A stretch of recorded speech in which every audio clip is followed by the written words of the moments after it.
Selamat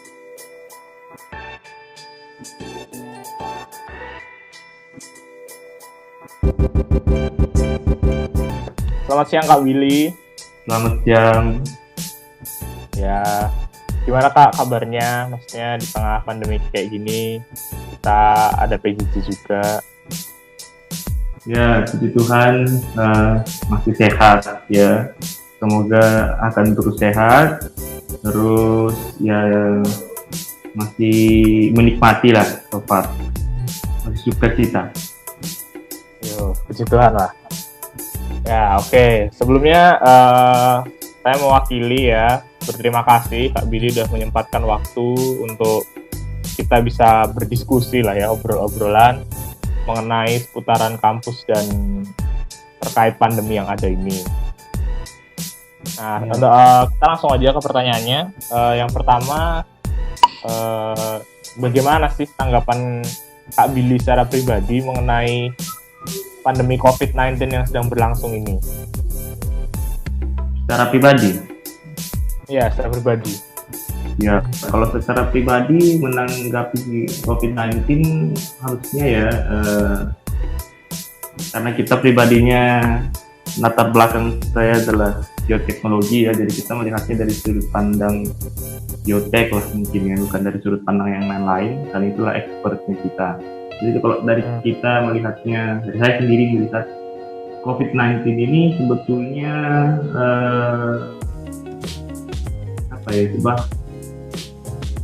wabah atau pandemi, sekarang sudah menjadi pandemi yang kesannya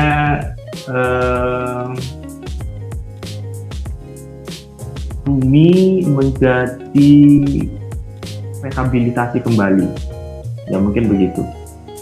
Jadi ini adalah masa di mana bumi kembali merehabilitasi dirinya, karena seperti yang kita lihat banyaklah di sosial media begitu ya, yang secara sarkas menyebutkan bahwasanya yang jadi virus itu adalah manusianya, dan COVID-19 itu adalah vaksin bagi bumi ini sebetulnya. Karena dengan adanya pandemi COVID ini, segala lini itu berhenti bergerak dalam beberapa saat. Contohnya itu ya tidak ada lagi perusahaan-perusahaan, pertambangan itu intensitasnya mulai menurun, termasuk yang pada umumnya berlangsung transportasi kendaraan itu juga mulai menurun. Nah, karena ada pembatasan di sana sini tuh ya. Nah, itu menyebabkan kualitas lingkungan kita menjadi lebih baik.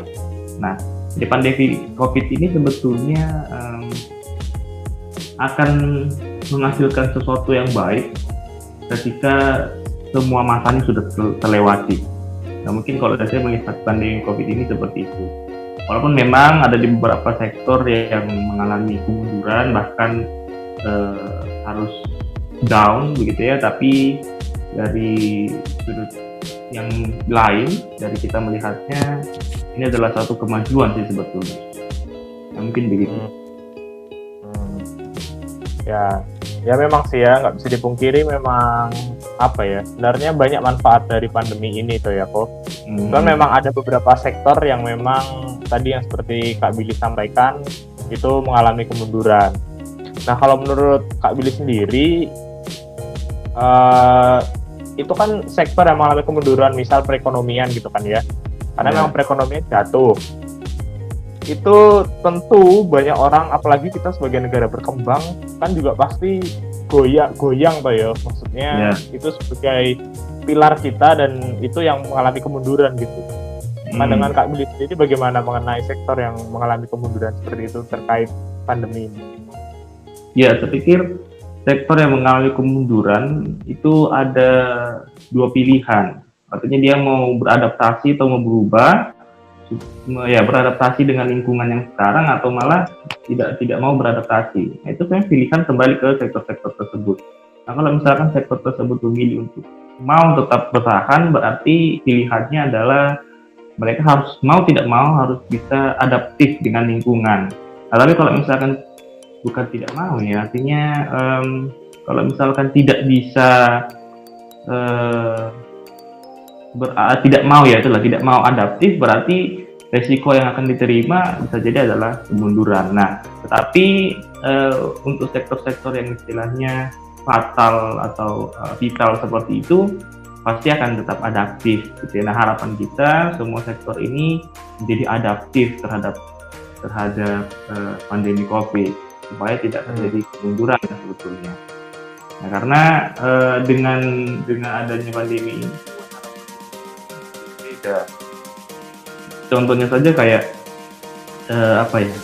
Ya inilah mungkin kayak kuliah atau enggak rapat misalkan atau enggak tutorial begitu ya. Selama ini kan kita jalankan secara tatap muka langsung. Nah, itu kan terkadang membuat kita kesulitan karena terbatas ruang dan waktu. Nah, tetapi kalau misalkan pandemi ini kemudian membuat pola berpikir kita menjadi berbeda dan berubah. Di suatu saat bahkan nanti setelah pandemi pun mungkin rapat-rapat atau enggak apa istilahnya pembelajaran ataupun tutorial itu juga pasti tetap akan berlangsung secara daring bisa jadi, karena kan kita sudah mulai terbiasa dengan situasi seperti ini dan jadinya akan menjadi lebih baik lah sebetulnya, akan lebih efisien di kemudian hari. Karena kan awalnya daring kita anggap tidak efektif karena kurangnya interaksi lah, terus mungkin yang paling besar sih kurangnya interaksi ya, tidak bisa berinteraksi secara leluasa. Nah, tetapi kan bukan tidak bisa berinteraksi secara leluasa, tapi karena kurangnya kemauan dan kemampuan kita untuk bisa membuat metode ini menjadi interaktif gitu. Karena kita pikir nanti harus repot lah segala macam gitu ya. Nah, tapi kalau misalkan kita sudah mencoba seperti ini, pasti kan nanti akan ada yang di-upgrade satu persatu. Oh, ini kekurangannya ini, maka kita bisa tutupi dengan hal seperti ini.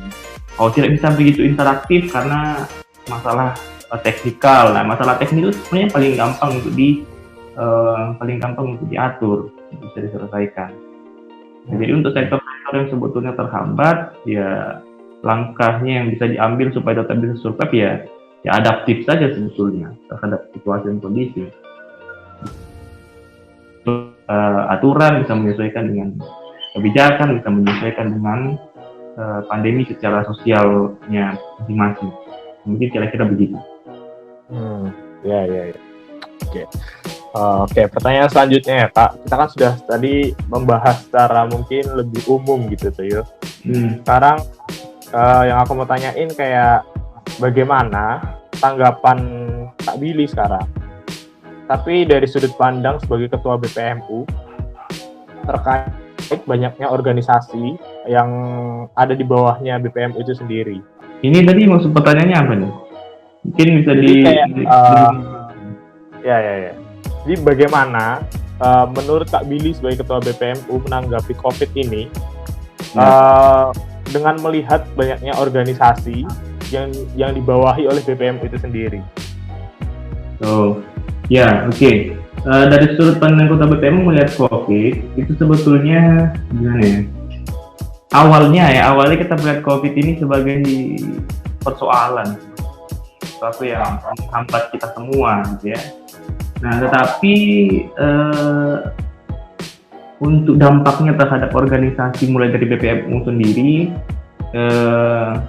itu sebetulnya tidak terlalu terdampak ya. Kalau saya jujur saja bilang dari sudut pandang BPMU itu tidak terlalu terdampak dari program kerja yang sudah kita susun di awal tahun di rapat kerja di bulan Maret, itu sebenarnya tidak terlalu terdampak. Begitupun juga dengan teman-teman yang ada di bawah di BPMU, kayak kalau menurut garis koordinasi kan yang ada di bawah BPMU kan cuma BPMS ya. Nah itu juga mungkin terdampak, cuman tidak terlalu harus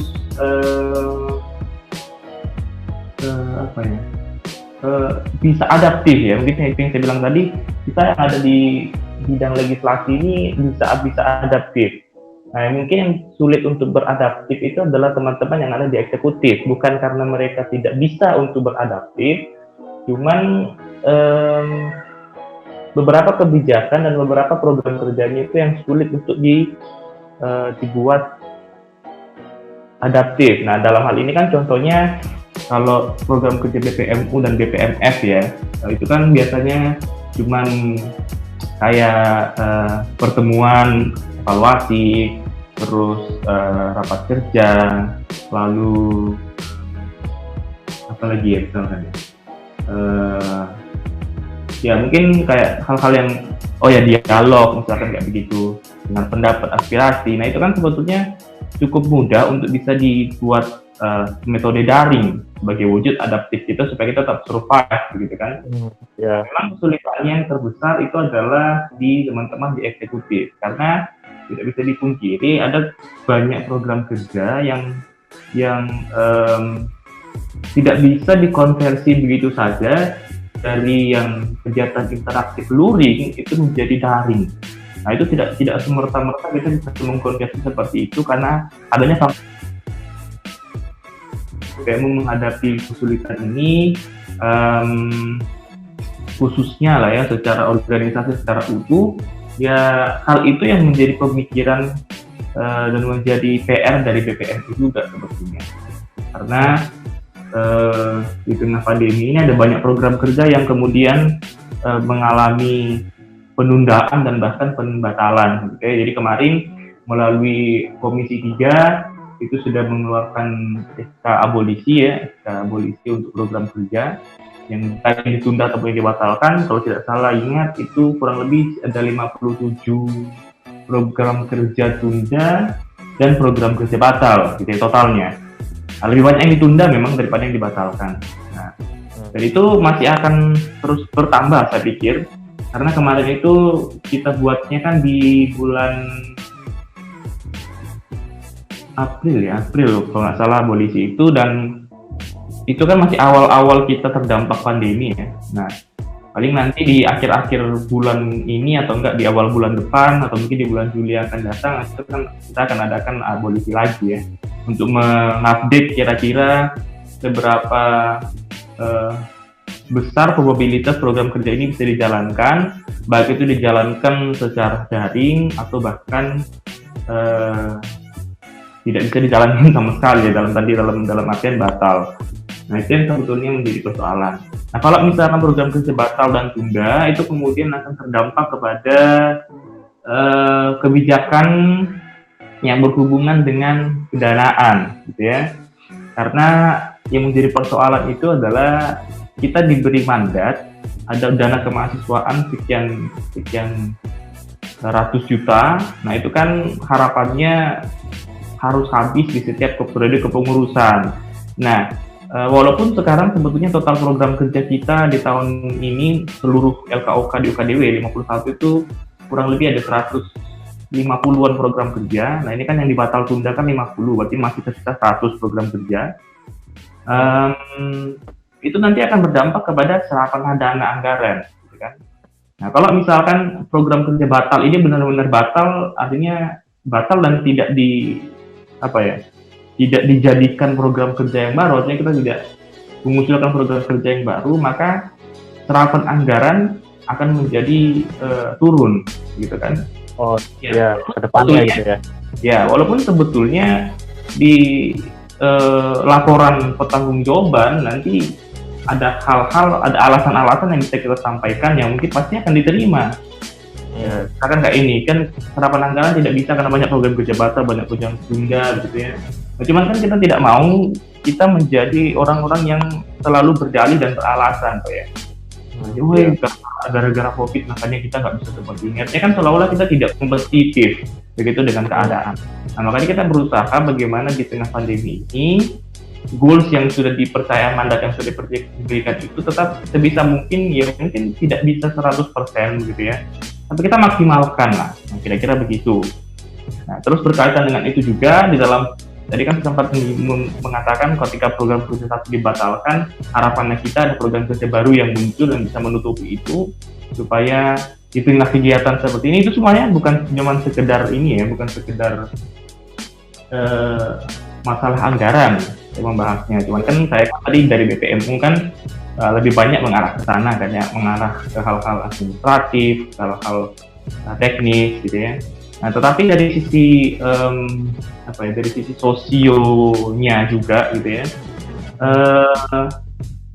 dengan banyaknya program kerja batal kan seolah-olah kita kayak tidak ada kegiatan gitu ya, tidak ada kegiatan. Padahal sebetulnya banyak kegiatan yang masih bisa dilakukan di tengah-tengah pandemi seperti ini.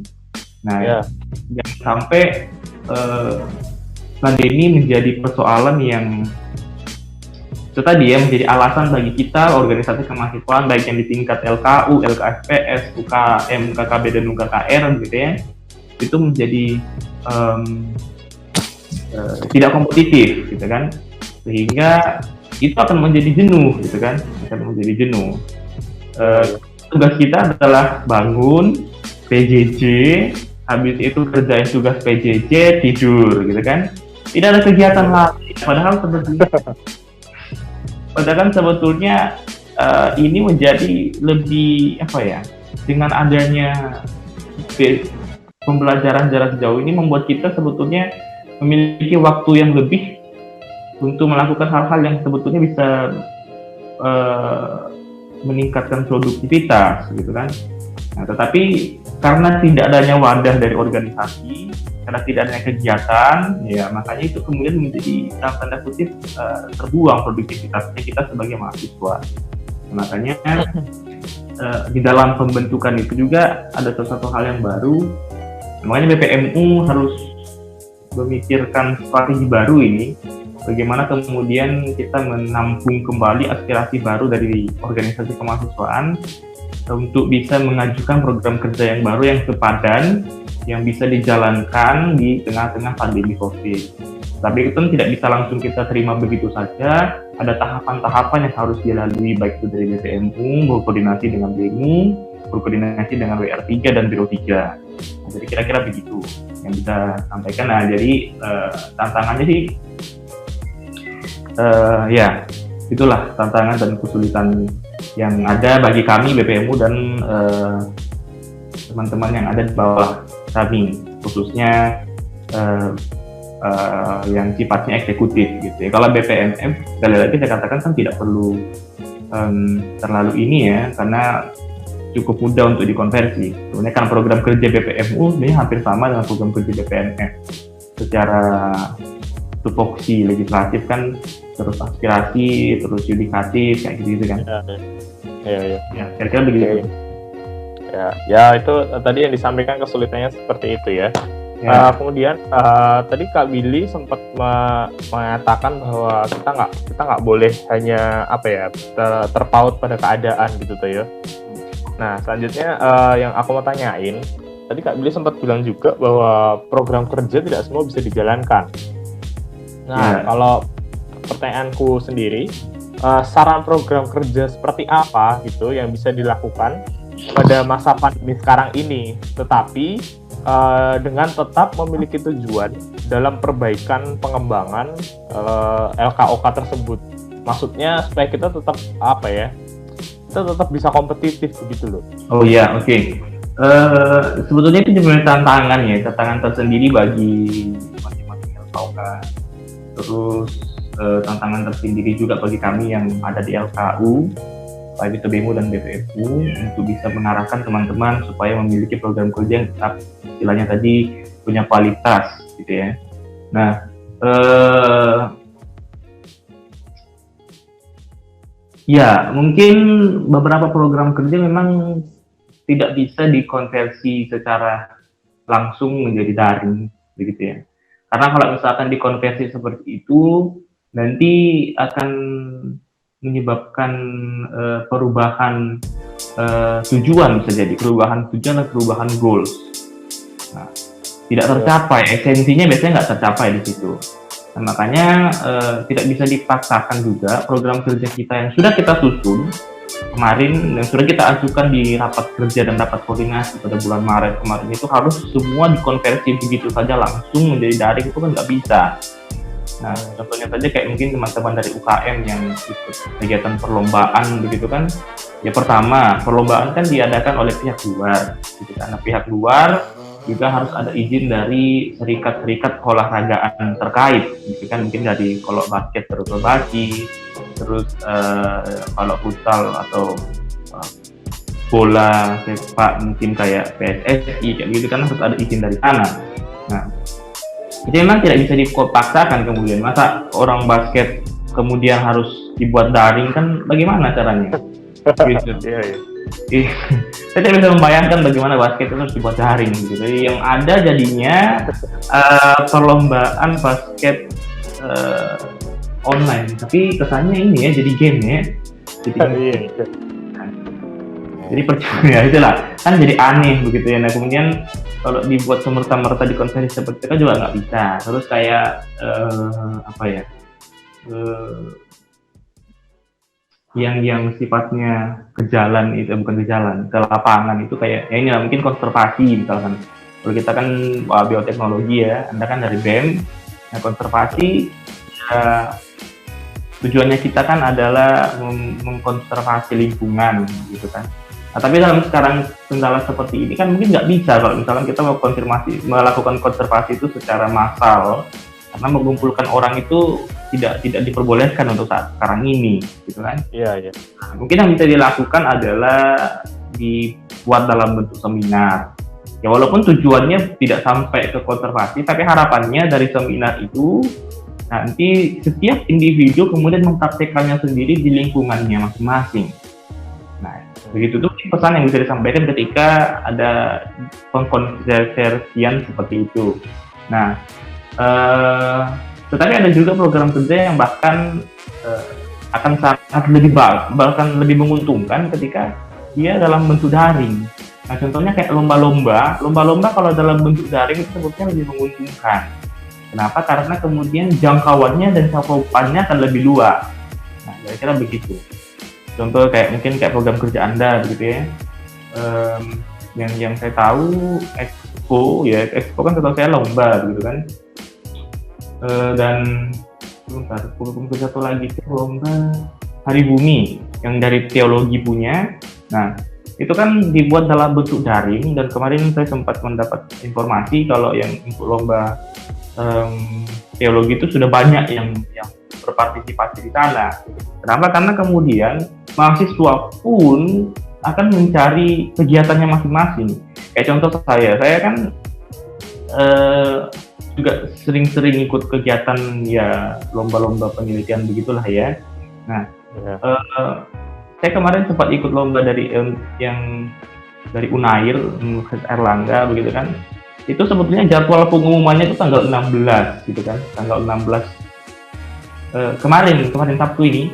Nah, cuman ada informasi bahwasanya pengumumannya itu diundur. Kenapa? Karena alasan dari panitia tingkat antusiasme dari mahasiswa dari peserta itu banyak. Jadi target mereka itu melebihi yang daftar dan berpartisipasi itu melebihi target mereka. Nah, itu menunjukkan bahwa metode daring ini menguntungkan dari sisi lomba. Karena biasanya kan kalau yang saya lihat ya, kalau kita lomba itu kalau kita mau mengundang partisipan kan biasanya kita surati kan. Kayak kita kan misalkan skalanya tingkat SMA. Nah, kita memberikan surat kepada SMA dan kita keliling ke SMA yang bisa kita jangkau. Tetapi kan bisa dilakukan sekarang. Nah, makanya yang bisa dilakukan sekarang adalah kita upload di media sosial. Dan itu kan tidak hanya SMA di Yogyakarta yang bisa mengakses itu, tapi semuanya bisa mengakses. Nah, makanya itu sebenarnya lebih menguntungkan. Jadi memang dari sini ada plus minus, ada yang saya katakan ya, ada yang memiliki dampak positif dari COVID terhadap program kerja, ada yang sedikit terdampak, artinya kayak yang tadi yang konservasi gitu ya. Terus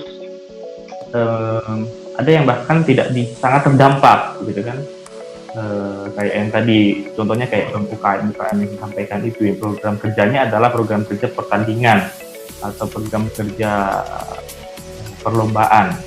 Nah, itu kan sebenarnya terdampak cukup berpengaruh kepada mereka. Nah, tapi kan sekali lagi itu kan di luar kuasa ya, di kuasa mereka. Nah, khusus untuk teman-teman dari LKSPS sebetulnya, dalam waktu dekat ini kan kita masih bisa membaca situasi dan bukan membaca, kita masih belum bisa memastikan situasi dan kondisi yang akan terjadi besok, begitu ya. Kira-kira bagaimana? Tapi kita sudah bisa membaca situasinya, artinya kita mengasumsikan, begitu ya. Dan kita bisa meraba-raba dan mereka-rekakan kejadian besok itu bakal seperti apa. Nah, kalau saya kemarin melihat informasi dan kami juga sempat sudah rapat bersama dengan Remu, Rektorat dan Biro 3, itu untuk semester depan juga masih belum ada kepastian bagaimanakah sistem perkuliahan kita di semester depan akan berjalan, gitu kan. Ya. Tapi dari informasi yang kami terima dari pihak atasan kemarin, dari pihak universitas, mengatakan bahwa di semester depan itu kemungkinan besar itu sudah akan masuk seperti biasa, tetapi tetap memperhatikan protokol kesehatan. Nah, ini repotnya sebetulnya di sini, begitu. Nah, contohnya protokol kesehatan itu mungkin saya juga nggak tahu ya protokol kesehatan seperti apa. Kayak pakai masker mungkin pasti wajib. Cuman mungkin protokol kesehatan itu adalah di dalam kita belajar seperti biasa, mungkin di dalam berinteraksi di dalam kelas mungkin kita akan dipakai social distancing, jadi duduknya mungkin akan dipisah-pisahkan mungkin loh ya, biasanya hanya bertarak-tarakan saja. Itu salah satu contoh. Nah, mungkin kegiatan yang mengumpulkan banyak massa mungkin tetap tidak diperbolehkan karena ada pembatasan tertentu kan ya. Nah, itu kan semua yang menjadi pertimbangan sebetulnya untuk kita menyusun program kerja yang baru atau enggak mengusulkan program kerja yang akan datang di semester depan.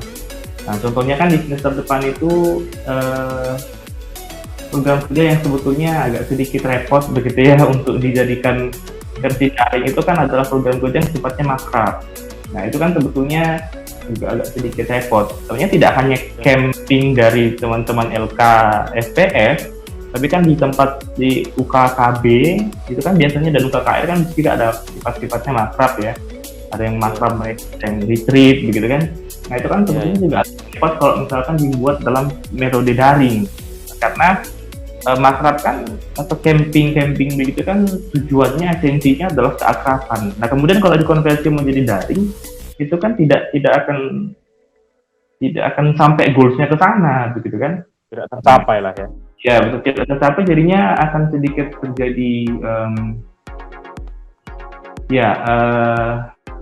tidak sesuai dengan goalsnya. Mungkin kalau dibuat metodenya secara daring bisa saja dan akan jalan seperti biasa, tetapi goalsnya tidak akan tercapai. Nah, itu kan kembali opsi dari masing-masing pengurus LKO terkait. Nah, tapi kalau saran dari saya, mungkin program kerja yang bagus untuk diusulkan sekarang ini, selain program kerja yang sifatnya eksternal perlombaan, karena tadi itu sudah sangat menguntungkan gitu ya, adalah program kerja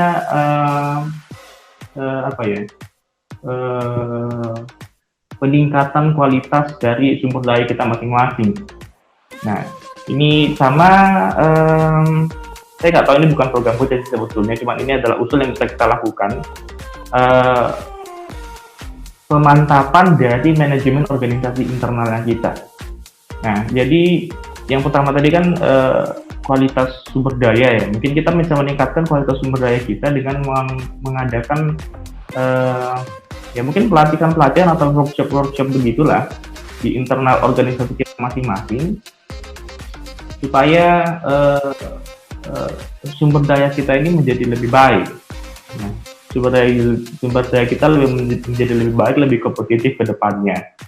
Nah, contohnya mungkin kalau pelatihan itu mungkin kayak LKMM mungkin ya. LKMM, karena kemarin saya juga sempat ikut LKM bersama beberapa teman-teman yang lain, 3 orang yang lain. Kami ikut LKMM Dikti wilayah 5 Yogyakarta gitu ya. Dan di situ sebetulnya kami sempat mendapatkan pembekalan dan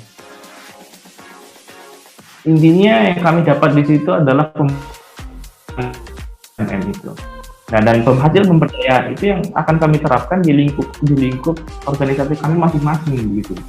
Nah, saya pikir itu bisa jadi salah satu contoh yang baik. Jadi walaupun kita tidak bisa berinteraksi secara atau enggak berdinamika secara luas, tetapi pemberdayaan orang-orang yang ada di lingkup organisasi kita masing-masing itu menjadi hal yang sebetulnya bisa menjadi solusi. Nah, itu dari contoh saja. Mungkin di tingkat LKFPS itu sangat baik ya.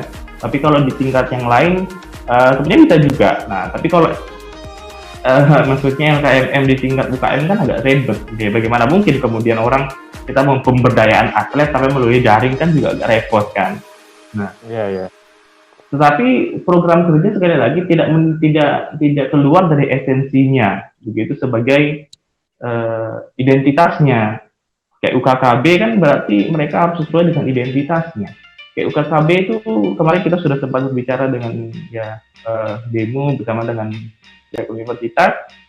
Mungkin teman-teman dari universitas dan teman-teman BEMU akan merancang program kerja yang sifatnya kebangsaan dan kebudayaan, misalkan begitu. Nah, ini juga yang penting karena sekarang ini kita belum sangat sulit untuk bergerak sendiri. Maka kita harus bekerja secara komunal, artinya secara berkelompok. Nah, jadi mungkin itu juga pesan yang kami sampaikan. Program kerja yang kita kerjakan itu akan sangat berat bagi kita ketika kita mengerjakannya secara individu organisasinya kita. Nah, akan lebih bagus ketika kita saling bergotong royong begitu tadi. Supaya program kerja kita ini tidak hanya menjadi program kerja yang biasa-biasa saja. Nah, mungkin kayak teman-teman dari UKKB misalkan gitu ya, mengadakan kegiatan kebudayaan, seminar kebangsaan dan kebudayaan.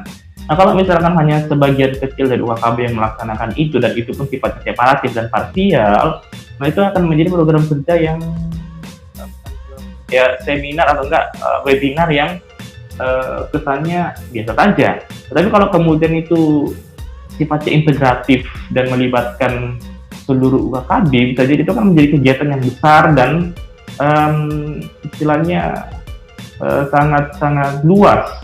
Tidak hanya satu kebudayaan, tapi kebudayaan yang lain bahas di sana. Jadi misalkan pandemi COVID seperti yang Anda tanyakan di sini kan, itu kan bisa dilihat dari sudut pandang tokoh-tokoh kebudayaan, bagaimana toh misalkan kayak tokoh adat Jawa menanggapi merespon pandemi COVID ini seperti apa dan dampaknya atas kebudayaan kita ini seperti apa. Iya. Nah, itu kan sebetulnya akan sangat-sangat bagus begitu untuk interaksinya di sana. Nah, jadi pemberdayaan saya pikir adalah hal yang paling bagus untuk bisa dilakukan pada masa-masa sekarang ini. Nah, terus yang berikutnya adalah itu tadi ya, perbaikan manajemen organisasi. Kemarin kami sempat mendapatkan ilmu ya dari salah satu pembicara di LKMM, namanya Dr. Rimbawan ya, dari IPB. Itu dia menjelaskan bagaimana pentingnya digitalisasi dan IoT itu Internet of Things gitu ya, di dalam menjalankan organisasi di tengah pandemi seperti sekarang ini. Karena kan sekarang kan kita selama ini kan masih sifatnya rada-rada konvensional begitu ya. Nah, dan tidak begitu memanfaatkan teknologi untuk bisa memajukan organisasi. Gitu. Dalam manajemen organisasi kita tidak berpacu, tidak bertumpu pada digitalisasi, tetapi bertumpu kepada hal-hal yang sifatnya konvensional. Nah, sebetulnya kan itu tidak begitu baik dalam beberapa aspek. Misalkan saja kalau kita lihat dari aspek kita sebagai teknologi misalkan begitu kan. Kalau misalkan setiap kali kita harus membuat surat undangan misalkan begitu, atau hal-hal yang sifatnya persurat-suratan harus pakai surat yang betul-betul di print out, nah itu kan akan sangat pemborosan dan akan sangat memakan banyak kertas. Nah itu kan bisa menjadi salah satu pertimbangan. Nah, tadi sebetulnya kalau misalkan kita memanfaatkan teknologi dikirim secara email begitu kan, itu akan menjadi apa ya, dalam satu sisi ya itu tadi ya, merawat bumi, artinya tidak terjadi banyak eksploitasi terhadap kertas-kertas itu tadi. Nah, tetapi kan orang menjadi acuh dengan hal seperti itu karena merasa kayaknya ribet lah kalau kita harus pakai email begitu kan. Kita harus buka email, kita harus cek email dan lain sebagainya. Sebenarnya bukan masalah ribetnya, itu karena masalah kebiasaannya saja, gitu kan. Saya pikir dengan kondisi seperti ini itu memaksa kita semua untuk belajar bagaimana caranya itu tadi ya, bagaimana caranya kita tetap bisa berjalan ya dengan metode digitalisasi tadi itu. Nah, email itu hal yang paling sederhana, tetapi lebih daripada itu sebetulnya banyak hal yang bisa kita pelajari di sana. Gitu. Misalkan kayak pemanfaatan dari Google Suite lah misalkan begitu. Nah, itu sebetulnya sangat baik sekali ketika dimanfaatkan untuk kemajuan dari organisasi. Nah, saya pikir itu menjadi hal yang baik sebetulnya. Jadi saya sih melihatnya secara pribadi ini menjadi situasi seperti ini sebenarnya menjadi pemaksaan untuk kita untuk belajar bagaimana memanfaatkan teknologi itu di dalam berorganisasi. Karena selama ini kan ya itu tadi ya, kesannya agak sedikit acuh, bukan karena acuh, cuman karena tidak terbiasa saja, gitu kan. Tapi suatu saat kita sudah terbiasa, malah kan mungkin suatu saat ya, karena mungkin kita akan melihat secara daring ini lebih mengenakkan ya kan, daripada saya harus ke kampus rapat begitu kan. Yang penting kita di rumah aja lah rapatnya gitu. Itu kan secara daring aja lah rapatnya. Itu kan suatu saat mungkin pola pikir kita kan menjadi seperti orang kan kemudian akan jauh-jauh begitu ya. Rapat ini contoh saja, rapat ya mending secara daring aja lah kita rapat, kalau pembahasannya tidak terlalu serius misalkan. Ataukah mungkin ini rapat bulanan atau rapat rutin, mungkin kita semua tidak perlu harus apa istilahnya, kan ini contoh ya, kalau kita mau sedikit membanding-bandingkan itu, kalau misalkan kita rapat secara langsung itu kan pertama kita harus menentukan jadwal di mana semua orang bisa, itu yang pertama kan. Walaupun sebetulnya kalau hal seperti ini pun juga harus saling harus saling konsumsi jadwal sih sebetulnya. Cuman kan artinya kalau rapat pertemuan itu kan perjanjian jadwal itu akan menjadi lebih sulit. Pertama, misalnya mungkin, maaf sih saya nggak bisa, soalnya saya di luar kota misalkan. Wah sudah, kalau karena dia di luar kota, ya jadi kita rapatnya ditunda aja lah minggu depan. Nah, itu kan bisa menjadi, karena keterbatasan ruang. Nah itu yang pertama. Misalkan oke lah, kita sudah sepakat jadwal, jadwal hari, tanggal, jam, misalkan begitu. Nah persoalan berikutnya kan mungkin tidak dialami oleh semua panitia, misalkan ini kalau rapat atau enggak semua organisasi ya, semua pengurus organisasi misalnya. Harus ribet minjam ruangan misalkan kalau kita kan. Tapi pinjaman ruangan kan itu tidak segampang yang kita pikirkan. Wah, kalau misalkan ya itulah, kalau misalkan kita mau rapat-rapat yang rutin, mungkin pakai ruangan yang kelas mungkin bisa. Nah, tapi kalau misalkan kita kan yang sifatnya agak sedikit semi formal gitu kan, biasanya pakai ruang seminar gitu kan.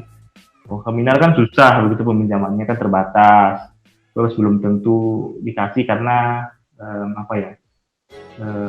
biasanya manajemen kita harus ke biro 3, harus ke biro 2, biro 1, harus ke KRT, harus ke WD, harus ke WL, kan semua tanda tangan dibutuhkan tuh ya. Jadi ya yang tahu, yang sering pinjam ruangan itu pasti mengalami lah kayak gitu. Perkap sih biasanya gitu ya. Yang sana kemari gitu ya untuk pinjam ruangan. Nah, setelah itu kan harus nah itu tadi ya, kalau misalkan sudah pinjam rapat, sudah dapat ruangan, Artinya kita sudah siap untuk rapat, hari rapat sudah tiba, terus kita masuk ke dalam ruangan, misalnya ada kendala-kendala lain, misalkan, oh sebentar ini saya di jalan macet telat gitu kan, sebentar saya di jalan lagi isi bensin sebentar, kendaraan saya sudah habis bensinnya dan lain sebagainya. Tapi kan kalau misalkan kita secara daring seperti ini kan langsung aja jadwal.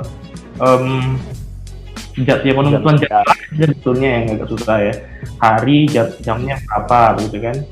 Nah habis itu bisa buat room seperti ini aja, baik di Google Meet kah, habis itu melalui Zoom kah, atau melalui Slack kah, kan bisa, siapapun sebetulnya bisa buat itu.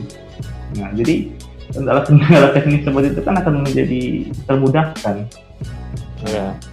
Begitu sih kalau dari saya. Jadi harus lebih, ini adalah masa di mana harusnya kita bisa belajar lebih banyak tentang pemanfaatan teknologi, khususnya IoT, Internet of Things itu untuk kemudahan kita di dalam berorganisasi.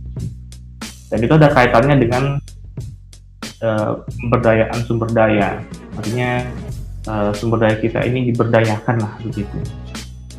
Diedukasi dan diberikan pemahaman atau materi tentang bagaimana kita baiknya kita berorganisasi yang efisien begitu.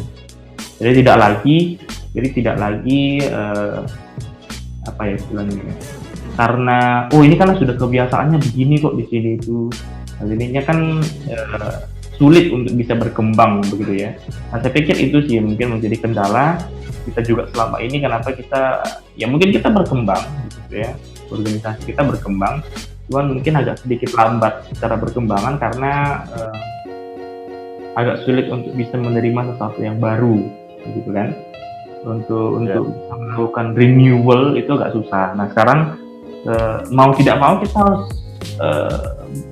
harus merenewal itu tadi, kalau tidak ya organisasi kita nggak akan jalan di tahun ini.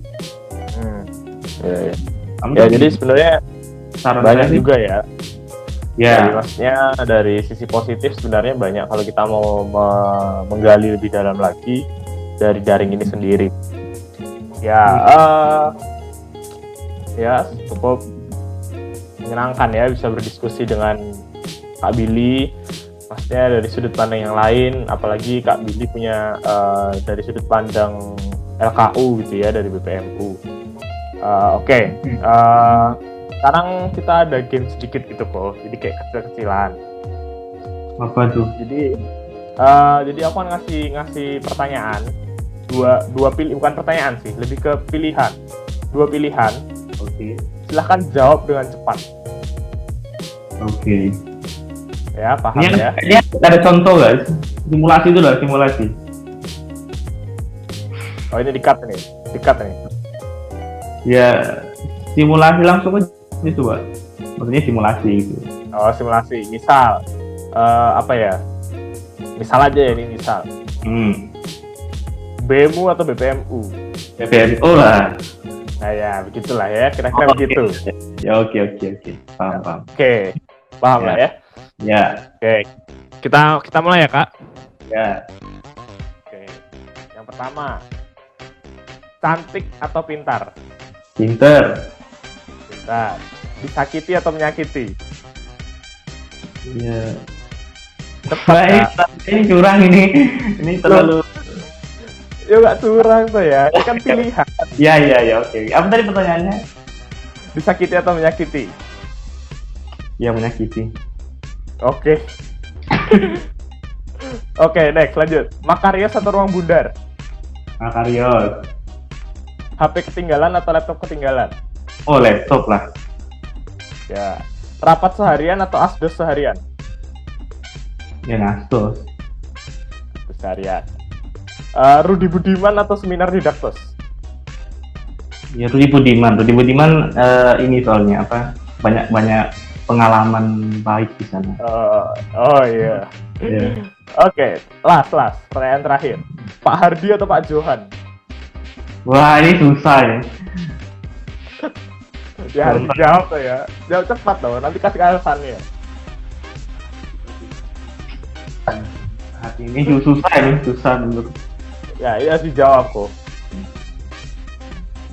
Pak Hardi atau Pak Johan? Ayo kok, jawab cepat. Pak Johan. Oke, Pak Johan. Alasannya kenapa? Apa? Pilih Pak Johan? Iya, Pak Johan, iya. Kan katanya tadi susah toh menentukan antara Pak Hardi dan Pak Johan. Yo karena gimana ya?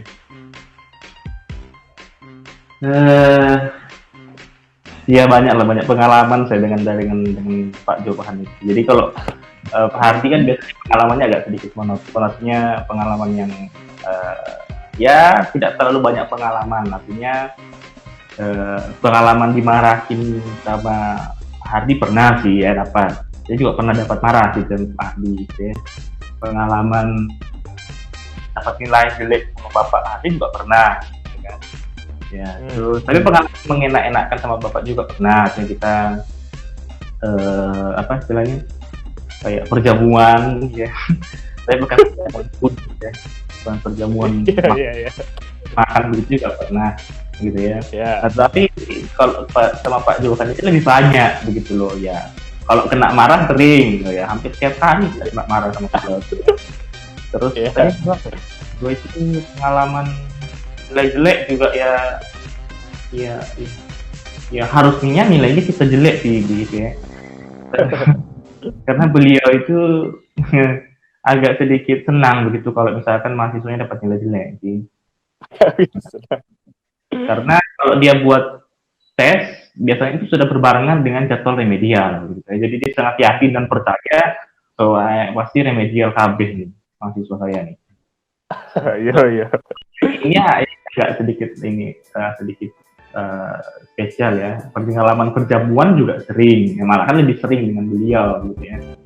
Mulai dari perjamuan garasi mobilnya dia, mulai dari kampus gitu kan, terus ya pengalaman yang lain juga banyak sih ya. Jadi beliau ini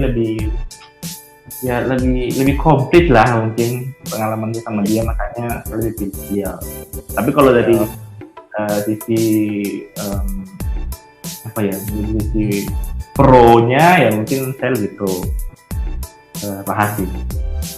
Jadi di tengah-tengah ya, nggak bisa menentukan ya. Ya maksudnya ini memilih dari sudut pandang mana dulu. Iya. Secara general kita lakukan lah. Oh iya. Oke. Oke, begitu kok. Terima kasih sebelumnya atas waktunya. Makasih udah berbagi dengan kami. Ya semoga dengan adanya pandemi ini kita bisa sama-sama melihat sudut pandang yang baik gitu. Jadi tidak hanya berfokus pada negatifnya pandemi ini, tapi tetap kita berusaha tetap bisa konsisten dan kompetitif gitu. Ya, mungkin sekian dulu. Terima kasih atas waktunya. Selamat siang Pak Billy. Oke, selamat siang.